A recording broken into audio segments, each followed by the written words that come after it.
Қайырлы таң, құрметті отандастар, қадірлі замандастар.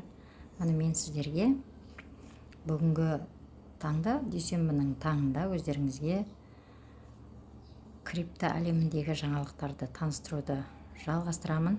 Дәл өздеріңізге көрсетіп отырған канал Satoshi News деп аталады. Satoshi деген өздеріңізге жоғарыда айтып кеткенімдей биткоиннің тиыны ғой, News деген жаңалық. Яғни осы канал арқылы крипто әлемдегі болып жатырған барлық жаңалықтарды, енді бұлардың барлығы каналдың иелерінің жасап жатырған платформалары плюс өздерінің жаңалықтарымен бөлісіп отырады.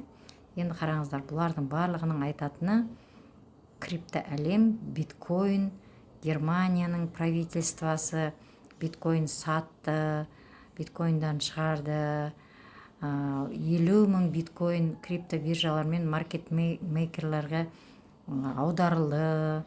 Одан кейін в основной сети Optimus запущено обновление Fjord. Fjord внедрил новые функции. В общем, бір сөзбен айтқанда смарт кошелек, жаңағы сеть, криптосеть, олардың бағасы. Одан кейін ары қарай Starnet деген не ол, стейкинг деген не, қараңыздар. Минимальный период, на который можно будет внести в стейкинг токены. Қараңыз, стейкингқа стейкинг деген монетаның санын көбейту, монетаны заморозкаға қойып қояды, монетадан пайда тауып отырады. Яғни осы сала күн санап дамып жатыр. Одан кейін мына жерде мынаған мән беріп кетіңіздер. Play Fee Gaming присоединяется экосистеме дейді.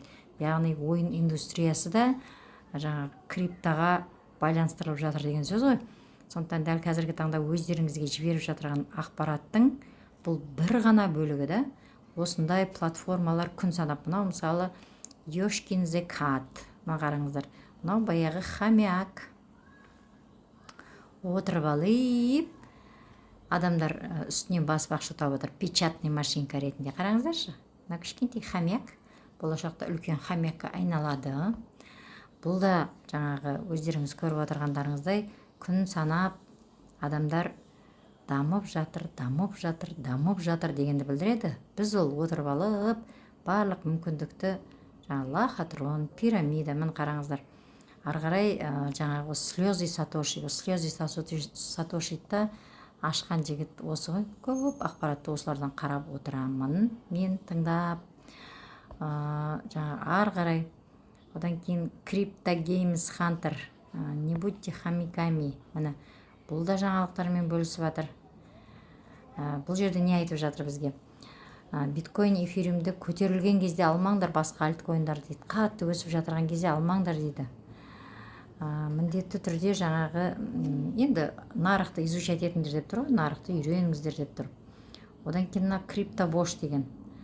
Кеше айтпақшы, өздеріңіз естіген шығарсыздар, Дональд Трампқа покушение болды.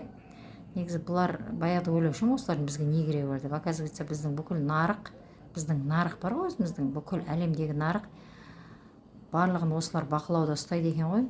Біртіндеп ақпаратты интернет арқылы үйренгеннің арқасында жаңағы біліп жатырмыз. Міне әлемдегі бардакизация туралы ақпаратты қарап жүріңіздер. Саясат бізге, біз саясатқа бармасақ, саясат бізге келеді. Жадыларыңыздан шығармаңыздар. Енді қараңыз, осы болып жатырған бүкіл жаңағы ақпарат жаңағы барлығы нарыққа байланыстырылған ғой. Нарық бәрібір бұндай ақпараттардан нарықтағы реакция болады, бір сөзбен. Яғни қазіргі таңда осындай, міне мысалы Мус и крипто. Бұдан да көп ақпараттарды қарап отырам. Вчера в горах выложил срочное видео в инсте дейді. Биткоин, покупайте биткоин по 58 тысяч долларов, не ждите падения дейді. Биткоин құламайды дейді. Анан ала беріңіздер. Негіз биткоин болашақта өседі деп отыр. Сейчас биткоин уже 62.400 дейді. Өткенде құлады ғой биткоин жақсылап. Сол кезде алуларыңыз керек еді дейді. Енді одан төмен түспейді деп тұр ғой, бір сөзбен.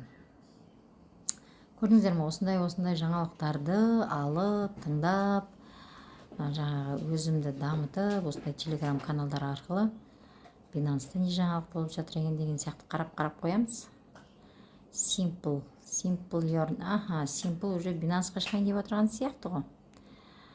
Binance Simple Yarn добавляет продукты для ASTR с фиксированными условиями. Binance Simple Yarn запускает продукты с фиксированными условиями для Aster. Оформляйте подписку на продукты Simple Yarn с фиксированными условиями. В общем, бір сөзбен айтқанда, бұл сала қарқынды түрде дамып жатыр, құрметті достар.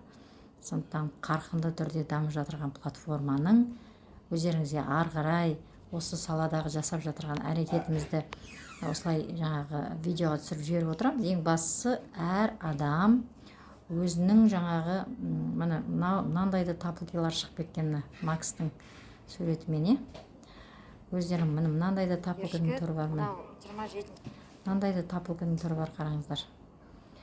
Одан кейін Bloom деген бар, жаңағы децентрализованный биржа ашайын деп жатырған. Бұның да тапылкелары қазіргі таңда не беріп жатыр, жаңағы игровой токендар беріп жатыр. Сол сияқты Ultima да өзінің Hamster Combat сияқты ойынын жіберіп отыр. Көріп отырсыздар, яғни бұл да өзінің қауымдастығын өсіру мақсатында үлкен жұмыстар жасап жатыр. Мысалы, әсіресе лохотрон пирамида деп айтатындарға айтқым келеді. Лохотрон пирамиданың бабасына жолықпаған адамдар бұны лохотрон пирамида көре береді ғой.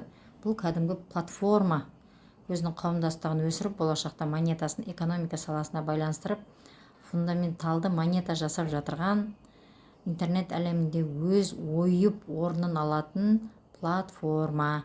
Сондықтан шатаспаңыздар лохотрон мен пирамидадан. Лохотрон деген не, пирамида деген не? Жақсылап меңгеруге әрекет жасаңыздар. Бұл платформалар ешқандай лохотронға да пирамидаға да жатпайды. Видео ұнап жатса, лайк басып, комментарийға өз ойларыңызды қалдырып кетуді ұмытпаңыздар. Мен өздеріңізге ары қарай осы платформалар туралы ақпаратты аз-аздан қысқа жеткізіп отыратын боламын. Ең бастысы, жауапкершілікті ұмытпаңыздар. Әр адам жауапкершілікті өз мойнына алса, сол күннен бастап ол адам, жауапкершілік ала білген адам, өзінің болашақ байлығын жинап алады. Ол үшін міндетті түрде осы саланы меңгеру керек. Яғни ол үшін міндетті түрде адам уақыт бөлу керек өзінің білімін дамытуға. Білім дамытам дегендерге әрдайым есігіміз ашық.